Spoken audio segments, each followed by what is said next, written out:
இன்றைய முதலமைச்சர் அவர்கள் தூய்மையான ஆட்சி நடத்த வேண்டும் என்று சொல்கிறார். தூய்மையான ஆட்சி நடத்த வேண்டும் என்று சொன்னால் எல்லா இடத்திலும் தூய்மையாக இருக்க வேண்டும். ஒரு கட்சியில் கருத்து வேறுபாடு நடக்குது. அந்த கருத்து வேறுபாடுகளை மையமாக வைத்து ஒரு சாரார் வீட்டுக்கு சென்று வருவது எந்த விதத்தில் நியாயம்? இதான் தூய்மையானது. ஆக எங்க இயக்கத்திற்கு இப்படி வந்திருக்குது. எல்லா இயக்கத்திற்கும் சோதனை வரும். இது தவறான முன்னுதாரணம். இதுவரை தமிழக வரலாற்றிலே இல்லாத ஒன்று. இன்றைக்கு எத்தனையோ கட்சிகள் ஆட்சி இருந்திருக்குது, எத்தனையோ கட்சிகள் கருத்து வேறுபாடு பிரிஞ்சிருக்குது. ஆனால் எந்த தலைவருமே இருந்த இயக்கத்துக்கு வீட்டுக்கு சென்றது கிடையாது. ஆனால் ஆரம்ப காலகட்டத்திலே தவறான பாதையிலே என்னிடம் தமிழக வெற்றி கழக தலைவர் சென்று கொண்டிருப்பது உண்மையிலேயே வருத்தம் அளிக்கின்றது என்பதை இந்த நேரத்தில் பதிவு செய்ய விரும்புகிறேன்.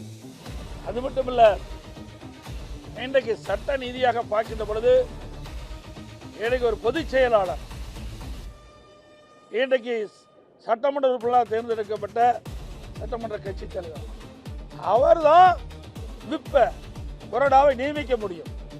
அப்படி நியமிக்கப்பட்ட கொறடா தான் எங்கள் அனைத்து இந்திய அண்ணா திராவிட முன்னேற்ற கழக சட்டமன்ற உறுப்பினர்களுக்கு இன்றைக்கு நம்பிக்கை ஒரு தீர்மானம் வருகின்ற பொழுது அதை எதிர்த்து வாக்களிக்க வேண்டும் என்று முழுமையான தகவல் கொடுக்கப்பட்ட பிறகும் அவள் எதிர்த்து வாக்களிக்கின்ற சொன்னால் அங்கே குதிரை பேரம் நடைபெற்று கொண்டுதான் பலர் தகவல் பரவுகிறது, பேசப்பட்டு வருகிறது.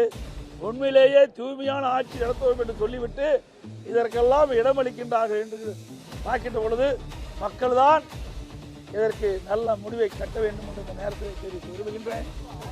அதோட இன்றைக்கு திராவிட முன்னேற்ற இன்றைக்கு தமிழக வெற்றி கழகம் 108 இடத்துல தான் வெற்றி பெற்றிருக்கு. அதில் ஒரு இடம் 2 இடத்துல அவர் போட்டியிட்டார், ஒரு இடத்துல வெற்றி வாய்ப்பு 107 ரிசைன் பண்ணிட்டார். 2 இடத்துல போட்டியிட்டாரு, ஒரு இடத்துல ராஜினாமா செஞ்சிட்டாரு. 108 107 போயிட்டு பிறகு நீதிமன்றத்தில் வழக்கு நடந்து அந்த ஓட்டெடுப்பில் கலந்து கொள்ளக்கூடாது என்று நீதிமன்றம் தீர்ப்பளிக்கப்பட்டது. ஆக தமிழக வெற்றி கழகத்தினுடைய அவருடைய கட்சியுடைய எண்ணிக்கை 106 தான். எனக்கு திராவிட முன்னேற்ற கழக கூட்டணியில் அங்கம் வைக்கின்ற கட்சிகள் வெற்றி பெற்று இன்றைக்கு தமிழக வெற்றி கழகத்தோட சேர்ந்த காரணத்தினால தான் அந்த 118க்கு மேலே அந்த வாய்ப்பு கிடைச்சி தான் ஆட்சி அமைச்சிருக்கிறாங்க.